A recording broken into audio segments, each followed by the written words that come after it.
Focus news में आपका स्वागत है। नजर डालते हैं आज की खबरों पर। पंचतत्व में विलीन हुए जनरल रावत और उनकी पत्नी, बेटियों ने दी चिता को मुखाग्नि।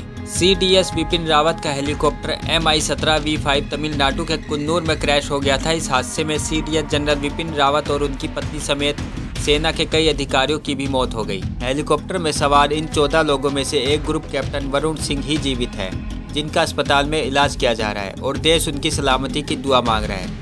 गृह मंत्री अमित शाह से लेकर राहुल गांधी समेत तमाम नेता और सैन्य अफसरों ने दी जनरल रावत को श्रद्धांजलि। घंटों तक पक्ष विपक्ष के कई नेताओं ने CDS रावत, उनकी पत्नी व अन्य शहीदों को श्रद्धांजलि दी।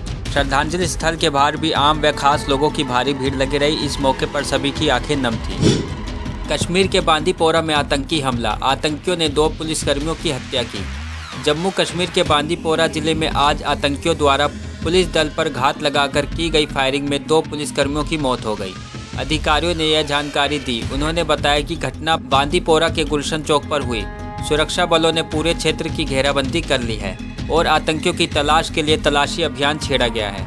पुलिस के अनुसार आतंकियों ने आज शाम एक पुलिस पार्टी पर फायरिंग की, जिसमें दोनों पुलिसकर्मी गंभीर रूप से घायल हो गए। इन्हें अस्पताल ले जाया गया, जहां डॉक्टर ने उन्हें मृत घोषित कर दिया। ओमिक्रॉन वेरिएंट, मुंबई के धारावी में ओमिक्रॉन की एंट्री। गुजरात में भी 2 लोगों में कोरोना के नए वेरिएंट की पुष्टि। देश में कोरोना के नए वेरिएंट ओमिक्रॉन के खतरे के बीच बड़ी खबर आ रही है। महाराष्ट्र में ओमिक्रॉन का एक और मामला सामने आया है।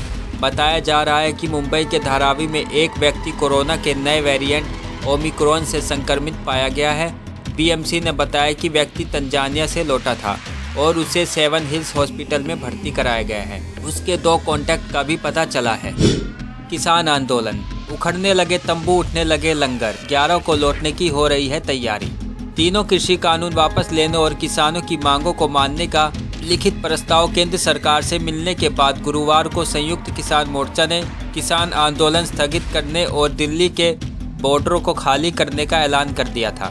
इसी के तहत अब किसान गाजियाबाद स्थित यूपी गेट किसान आंदोलन स्थल पर टेंट और लंगर हटाने में जुट गए हैं। अभी किसान सिर्फ अपना सामान पैक कर वाहनों में इकट्ठा कर रहे हैं।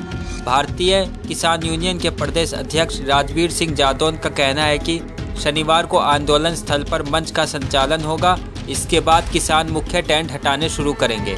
हालांकि इस प्रक्रिया में करीब 1 हफ्ते का समय लग जाएगा। डॉक्टरों की हड़ताल स्थगित, OPD और आपातकालीन सेवाओं में चिकित्सकों की वापसी। बीते 3 दिसंबर से राजधानी के अस्पतालों में चल रही डॉक्टरों की हड़ताल स्थगित हो चुकी है। PMO से आश्वासन मिलने के बाद डॉक्टरों ने 1 सप्ताह तक के लिए हड़ताल को रोक दिया है।